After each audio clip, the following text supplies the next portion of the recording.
El Señor esté con ustedes.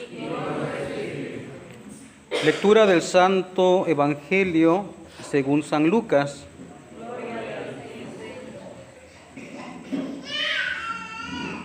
En aquel tiempo la multitud se apiñaba alrededor de Jesús y éste comenzó a decirles: la gente de este tiempo es una gente perversa.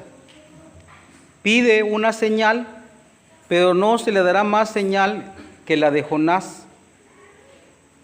Pues así como Jonás fue una señal para los habitantes de Nínive, lo mismo será el Hijo del Hombre para la gente de este tiempo. Cuando sean juzgados los hombres de este tiempo, la reina del sur se levantará el día del juicio para condenarlos, porque ella vino desde los últimos rincones de la tierra para escuchar la sabiduría de Salomón, y aquí hay uno que es más grande que Salomón.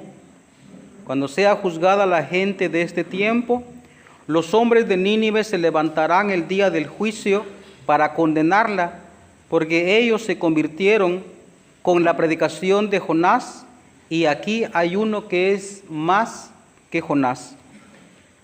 Palabra del Señor.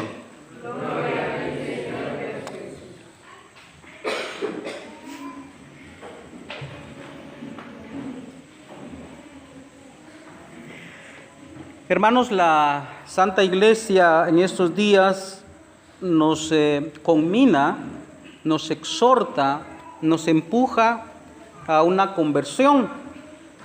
Y por eso, en ese sentido, están ordenadas todas las lecturas que escuchamos.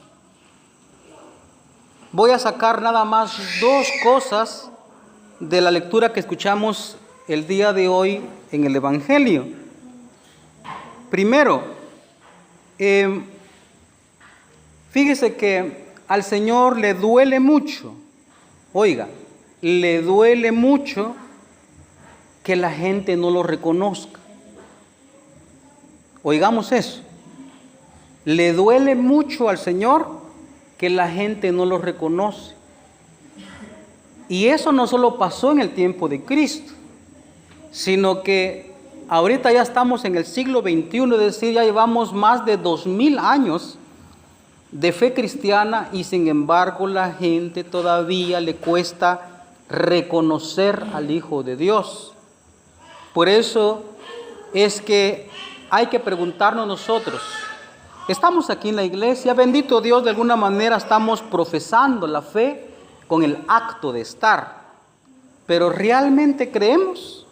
Es una pregunta que ustedes tienen que hacer. ¿Reconocemos a Cristo que baja en la Santa Misa a la hora de que el sacerdote consagra el pan y el vino? No lo sé. No lo sé, eso usted lo sabe, ¿en qué cree? Por eso es que Jesucristo, al mismo tiempo que reprende o se molesta o le duele más bien aquella actitud de la gente porque no lo quería reconocer, al mismo tiempo nos lo dice a nosotros, le duele a Cristo. Por eso es que dice esas cosas. Él dice: cuando sean juzgados los hombres de este tiempo, la reina del sur, es la que llegó con Salomón, se levantará el día del juicio para condenarlos, porque ella vino desde los últimos rincones de la tierra, de muy lejos, para escuchar la sabiduría de Salomón. Y dice, y aquí hay uno que es más grande que Salomón. Salomón efectivamente fue un rey instituido por Dios a través de Samuel, pero solo era un rey humano, y ahí había bajado el mismísimo Dios en Jesucristo, y sin embargo la gente no lo quiso reconocer. Hasta cuando ya estaba muerto, entonces dijo el soldado: verdaderamente es el Hijo de Dios. Y hasta que se apareció a los apóstoles y a mucha gente, como dice San Pablo en su primera carta a los Corintios, hasta ahora lo reconocieron, más bien lo tuvieron, como dice también la carta de Pedro, haciendo alusión a Isaías. Más bien la gente lo tomó por, aunque suene muy feo esto, lo tomó por maldito de Dios, por humillado de Dios, por rechazado de Dios. No lo reconocieron. Que no nos pase pues eso a nosotros de no reconocerlo, porque en ese sentido nosotros no solo nos perdemos, sino que también hacemos doler el corazón del Señor. Para que se entienda esto, ahorita lo dije en sentido teológico y desde la fe, pero para que se entienda voy a poner un ejemplo. Hoy en día, como la mentalidad es muy materialista, entonces la gente dice, se va a buscar sus sueños, busca sus sueños, el sueño americano. Muchos patojos por Estados Unidos y muchos papás abandonados completamente por allá en una casucha, por allá viendo solos. Los hijos a veces andan en grandes carros, teniendo grande tecnología, grandes celulares, y la pobre mamá con el padre se llora porque dice, padre, mi hijo ya no se recuerda de mí, mi hijo me abandonó. Eso duele, que no les vaya a pasar a ustedes eso, pero aquí estamos en que tenemos que reconocer al Hijo de Dios cuando baja en la Santa Eucaristía, porque hoy se ha puesto mucho de moda la predicación, y cuando el Padre ya pasa al altar, mucha gente se sale. Eso pasa hoy. Hoy dice, qué aburrido, ¿no? O sea, no estamos reconociendo. Hoy se ha puesto de moda la predicación. Muchos, digamos, siguen predicaciones por ahí de no sé qué padre que es muy famoso, de no sé qué predicador que es muy famoso, pero para asistir a la Eucaristía no asistimos. Pregunte si usted va a misa el día domingo o solo viene acá, ¿va? Porque ahí, si eso pasa, no estamos reconociendo al Hijo de Dios. Segundo, fíjese que en este tiempo también está pasando algo que uno dice, ¿de dónde salió? En el caso personal, porque la iglesia me ha formado y leemos también, tratamos de leer mucho, entonces nos informamos y uno sí sabe de dónde ha venido todo ese comportamiento que hoy tenemos. Pero no sé si le pasa a usted, ¿no es cierto que a la gente ya no le duele pecar? Ya no le duele pecar, ¿va? Entonces, porque digo eso porque la alusión que hace Cristo a la lectura primera que hoy hemos escuchado, ¿no? Fíjese que dice aquí una parte del texto dice, los ninivitas creyeron en Dios, oiga, creyeron y ordenaron un ayuno, tanto desde el rey hasta el último, hasta los animales se exigió que se vistieran de saco, como dicen ellos, es decir, se echaban ceniza, en señal de que están arrepentidos. Pero, aunque en el Evangelio realmente dice ahí Jesucristo, los ninivitas se convirtieron, sin embargo, los ninivitas no estaban arrepentidos de su mal. ¿Qué fue lo que le pasó a los ninivitas? Tuvieron miedo, ¿va? En aquella época, si realmente era muy sensible el miedo, la gente era muy sensible al miedo, porque en aquella época los, entre comillas, dioses, que realmente no existe dioses, como dice San Pablo, sino que la gente creía en muchos dioses. La gente creía, por ejemplo, en la naturaleza, que es Dios, ¿va? Por eso se llama Baal o Astarte. Y esos dioses eran violentos. Por ejemplo, digamos, haga de cuenta un terremoto bien espantoso, ¿no? O unas lluvias espantosas, o qué sé yo, unas sequías terribles que pasaban en aquellas épocas. Eso era tenido para ellos como un castigo divino. Y eso se temía mucho. Por eso cuando Jonás empezó a hablar, arrepiéntanse porque, miren cómo dice Jonás, ¿va? Arrepiéntanse porque dentro de 40 días, Nínive será destruida, Y ellos lo creyeron realmente porque eso pasaba. Al menos así creían que hacían los dioses, ¿no? Por eso en la parte, digamos, del segundo párrafo dice, quizá Dios se arrepienta y nos perdone, aplaque significa que se calme, ¿no? Aplaque el incendio de su ira y así no moriremos. No moriremos. ¿Qué está diciendo ahí el rey de Nínive? Realmente no está arrepentido, en lo que tiene miedo es que Dios los mate. ¿Va? Tiene miedo. En ese sentido voy a hablar ahora. ¿Usted tiene miedo del juicio final?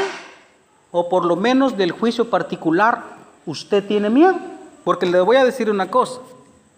Todos nosotros, a la hora de confesarnos utilizamos unas palabras que no están declarando el arrepentimiento. Ustedes y yo también, ¿por qué? Porque eso se nos cae de la boca hoy, porque ese es digamos, la subjetividad que tenemos ahora, es decir, lo que tenemos en el interior, como decía Jesucristo, ¿verdad? De lo que abunda el corazón habla la boca. Cuando nosotros nos confesamos, solemos utilizar la siguiente expresión. Decimos, me siento mal, Padre. Haga cuenta que una mamá le pegó a su hijo para corregir, y dice, me siento mal, ¿va? O hizo esto y me siento mal. Esas palabras están declarando que parece que no estamos nosotros confesándonos, y también me acuso yo aquí, no estamos confesándonos que nos duele haber ofendido a Cristo, sino que estoy confesando porque me siento mal. Y uno toma más o menos la actitud del enfermo que va con el médico, ¿va? Uno no conoce al médico, uno solo va al hospital o a una clínica o donde sea, uno no establece una relación estrecha con el médico, uno va porque le duele. Ya cuando me curó, ahí se quedó botado el médico. ¿Quién fue? Saber quién es. Ya no tengo yo oportunidad de darle gracias y no me interesa darle gracias. Esa actitud podemos nosotros tomar con el Señor, porque el pecado efectivamente tiene consecuencias y a veces nosotros pagamos caro el pecado y entonces nos sentimos mal, pero no nos duele que el Señor está llorando por nosotros. Por eso nosotros, hermanos, hay que hacernos, ahorita es un examen de conciencia que vamos a hacer, ustedes y yo. Preguntémonos, ¿por qué no nos duele el pecado? Preguntémonos, oiga, ¿por qué no nos duele el pecado? ¿Ya se preguntó usted por qué? Pongamos varios escenarios. Mire, por ejemplo, un hombre que toma, como decimos nosotros, un hombre que toma, que chupa, como decimos vulgarmente, ¿no? La esposa lo regaña, la mamá lo regaña, ¿va? O también al revés, porque ahora también hasta mujeres están tomando. Yo he visto mujeres botadas o chupando, como decimos. Para mí es un escándalo completo, ¿no? Haga de cuenta que la mujer está tomando y el marido es el que lo regaña, ¿no? Pero la expresión, por ejemplo, si es del varón que está tomando, la esposa o la mamá lo regaña, entonces el varón toma una actitud de soberbia y dice, pues a vos qué te importa, es mi pisto, no estoy haciendo daño a nadie, dice, ¿no? ¿Ve? No le duele el daño que está haciendo, ni se duele de sí mismo, ni el daño que está haciendo a los demás, ni mucho menos el daño el dolor que está produciendo eso en el Señor Jesucristo. ¿Ve? ¿Qué pasa, por ejemplo? Mire cómo es la cosa. ¿Por qué hoy en el adulterio la gente no le duele? ¿Por qué no le duele? Simplemente se va la mujer con otro hombre o se va el hombre con otra mujer y no le duele. Le parece hasta bien lo que está haciendo. ¿Ah? Eso pasa en el momento actual. ¿Por qué una mujer, o más bien los esposos, no se duelen de que el marido, por ejemplo, dice a la mujer, opérese, mija, opérese, porque ya mucho hijo, ya opérese? Y a la mujer no le duele que se operó o que abortó, peor todavía. No le pasa a usted en la cabeza, ¿por qué no nos duele? Hasta feliz se sienten, hasta feliz. Ya acabamos con los hijos, eso ya el último hijo ya no se puede, ya mucho hijo, y 2 tiene. No le duele. Hay que preguntarnos por qué. Ahora se los voy a decir. Esta predicación no va a ser agradable, le cuento de una vez, ¿va? Pero estoy tratando de tocar heridas para poder sanarlas. Miren, preguntémonos por qué no nos duele. La respuesta es esta.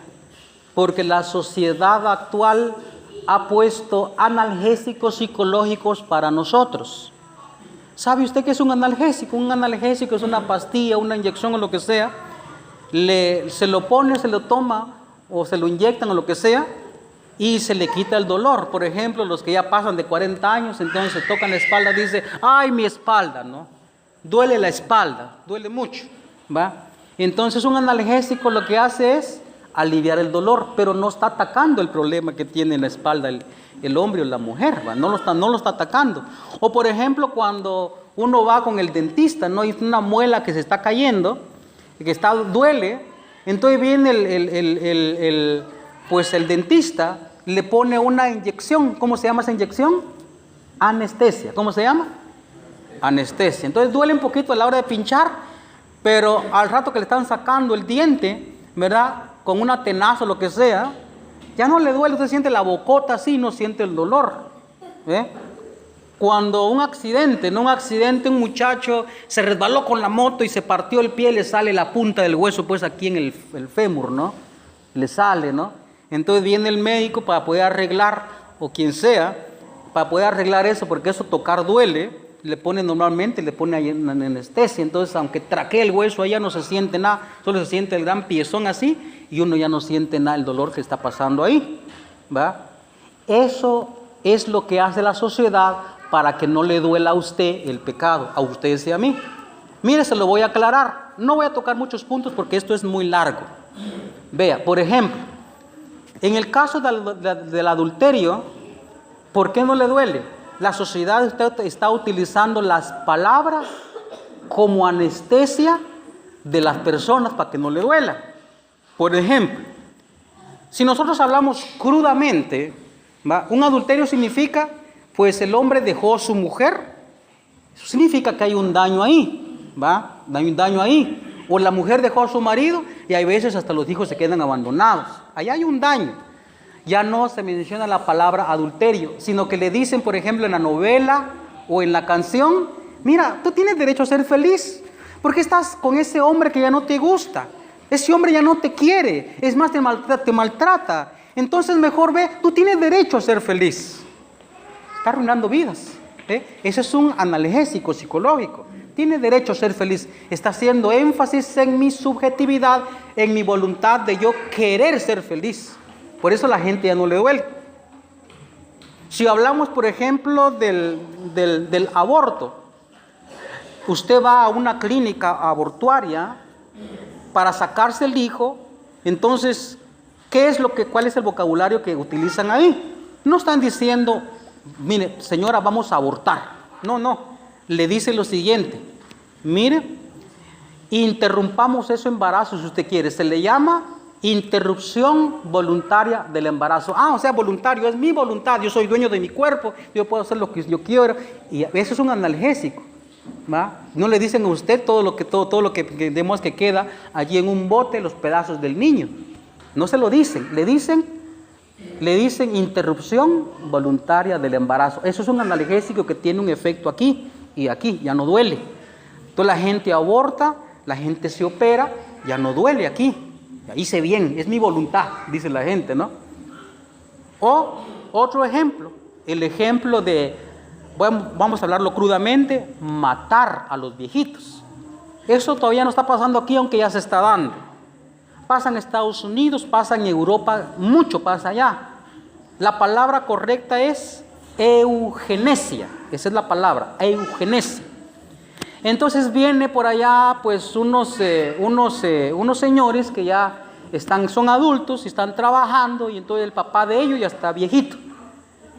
Entonces viene una institución de no sé qué ONG del Estado y le dice, mire, pues como este señor pues ya no produce, vamos a darle una muerte digna, le dice.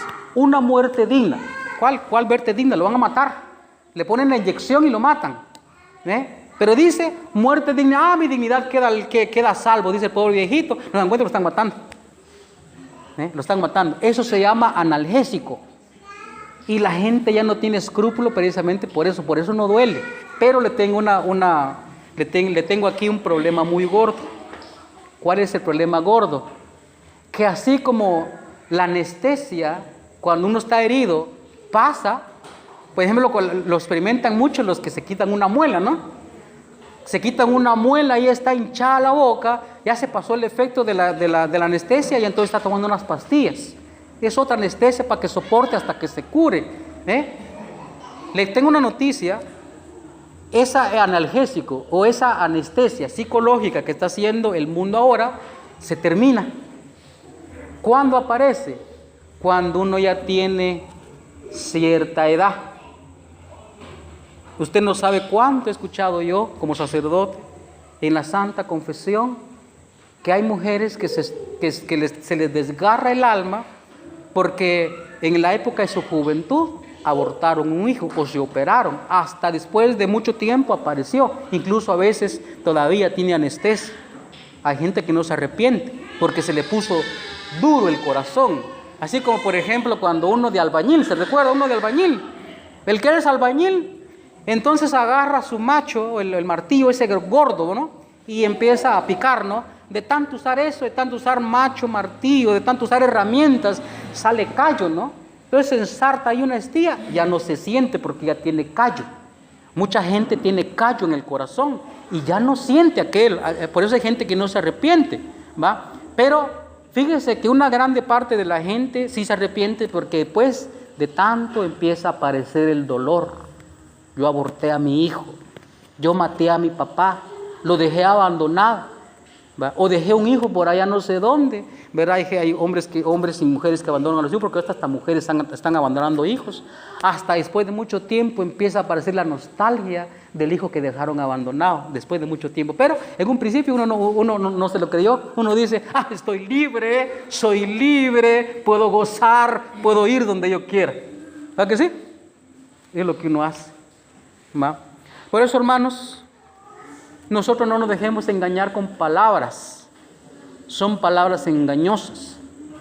Que nos duela a nosotros ofender a Dios. Si no nos duele, por lo menos tengamos miedo al juicio que Dios va a impartir a la hora de la muerte de nosotros. O como se dice normalmente, el juicio final. Cuando uno muere se llama juicio particular.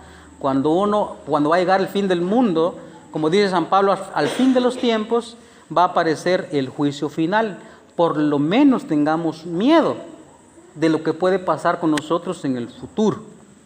No es ofensa, sino que es para quitarles esa anestesia que todos tenemos, porque todos tenemos esa anestesia y debemos dolernos cuando hacemos el mal y dolernos porque hacemos doler el corazón de Cristo, por lo menos por miedo, como decía aquí la lectura primera, ¿verdad? Aquel reino. Dice aquí, quizá Dios se arrepienta y nos perdone, aplaque el incendio de su ira y así no moriremos. Todos nosotros queremos vivir. Entonces tengamos por lo menos un poquito de miedo, de temor ante el juicio de Dios, ¿verdad? Y aprendamos, como dice aquí la lectura, aprendamos a hacer el bien. O como dice también aquí Jesucristo, no seamos esa generación, como dice, perversa, ¿no? La palabra es fuerte. Generación perversa, ¿va? Sino seamos también hombres y mujeres de Dios.